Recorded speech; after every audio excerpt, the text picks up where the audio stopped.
வணக்கம். இது உங்கள் சிவி ஜோன். சொல்லாமல் எப்படி இருக்கீங்க? இன்னைக்கு பார்த்தீங்கன்னா பயங்கரமான ஒரு சம்பவம் நடக்க போகுது.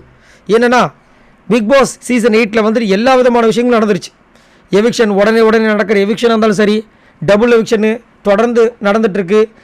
அந்த மாதிரி வைல்ட் கார்டு என்ட்ரி முன்னாடியே நடந்துச்சு. வெளியே வந்தவங்க டக்குன்னு உள்ளே போன விஷயங்கள் எல்லாமே நடந்துருச்சு உடனே டக்குன்னு. அப்புறம் கோடை அழிச்சது, பாய்ஸ் கேர்ள்ஸ்லாம் போனது வந்தது எல்லாமே. குறும்படம் மட்டும் இது வரைக்கும் வரவே இல்லை. குறும்படம் போடட்டுமான்னு ஒரு வாட்டி கேட்டார், ஆனால் போடவே இல்லை. ஸோ அதுக்குண்டான விஷயங்கள் இன்றைக்கி வராமல் இருக்குது. 99% வந்துட்டு குறும்படம் வரதுக்கு வாய்ப்பு இருக்குது அப்படி மாதிரி தோணுது. ஏன் அப்படின்னா, இந்த ப்ரொமோவில் வந்துட்டு ஒரு விஷயத்த நம்ம விஜய் சேதுபதி அவர்கள் வைக்கிறார். என்னென்னா, நல்லா நடிக்கிறீங்க, பச்சையாக நடிக்கிறீங்கன்னு 1000 பாராட்டு இருந்துச்சு. யார் பெஸ்ட்டு ஆக்டர்னு விசாரித்து பார்த்து தெரிஞ்சுக்கலாமா அப்படின்ற மாதிரி ஒரு விஷயத்தை வைக்கிறாரு. அது மட்டும் இல்லாமல் அந்த டைமே வந்துட்டு அதில் காமிச்சிட்டாங்க.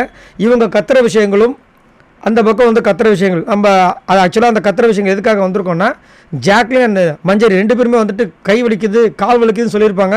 அது ஒரு பெரிய இஷ்யூவாக போச்சு. இவங்க வந்து அதை வந்துட்டு பொருட்படுத்தாமல் நடிக்கிறேன்னு இவங்கள மட்டும் கிடையாது, ராணுவக்கிட்டேயும் அதை தான் சொன்னாங்க. ராணுவ வந்து நல்லா நடிக்குது, சனிக்கிழமை தெரியும் பார் அப்படின்னு.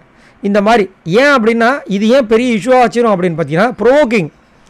ஏன்னா அவங்க இந்த மாதிரி வந்து ப்ரோவோக் பண்ணும்போது இருக்கிறவங்களுக்கு இன்னும் ஏற்கனவே வழியில் துடிக்கிறவங்களுக்கு இன்னுமே வந்து ரொம்ப ஒரு டார்ச்சர் ஆகும்.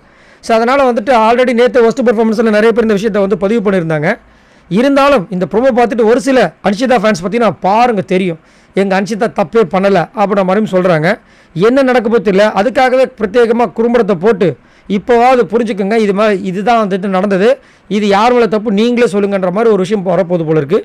அதேமாதிரி இன்ஃபர்மேஷனும் நம்மளுக்கு வர்றது எப்படின்னா, ஒரு குறும்படம் இருக்கிறதுக்கு வாய்ப்பு இருக்குது, ரெடி ஆகிட்டு இருக்குன்ற மாதிரியும் சொல்கிறாங்க. கரெக்டாக சொல்லுங்கயா அப்படி மாதிரி இருக்குது. கண்டிப்பாக வந்துச்சுன்னா மாச விருத்தமாக இருக்கும். சரி பார்க்கலாம். பட் என்ன கேட்டிங்கன்னா, லைவ்லேயும் நம்ம பார்த்தோம், 1 hour எபிசோடும் பார்த்தோம். கிளியர் கட்டாக தெரிஞ்சிச்சு மஞ்சளோட கை உள்ள லாக்காக இருந்தது, நம்ம ஜாக்லினோட கால் அந்த பக்கம் லாக்காக இருந்தது. ஆனால் உண்மையிலேயே அன்ஷிதா தான் மேலே இருந்தாங்களா, இல்லை மஞ்சரி மேலே இருந்தாங்களா, இல்லை பவித்ரா மேலே இருந்தாங்கன்றது இப்போ ஒரு பெரிய கொஸ்டினாக இருக்குது. அது ஒன்று. ஆனால் ராணுவம் விழுந்ததை வந்துட்டு கேலி பண்ணி அவன் வந்து நடிக்குதுன்னு சொல்லி அதுக்கப்புறம் அவங்க மன்னிப்பு கேட்ட விஷயங்கள்லாம் போச்சு. ஸோ பார்க்கலாம் என்ன நடக்குதுன்னு. உங்களோட கருத்துக்களை சொல்லுங்கள். உங்களுக்கு என்ன தோணுது? குறும்படம் போட்டால் யார் மாட்டுவாங்கன்னு நினைக்கிறீங்க? மறக்காமல் கமெண்ட்ஸ் பண்ணுங்கள். இந்த மாதிரி வீடியோஸ் உங்களுக்கு வேணும்னா மறக்காமல் நம்மளோட சேனலை சப்ஸ்கிரைப் பண்ணுங்கள். பாய் நண்பர்களே.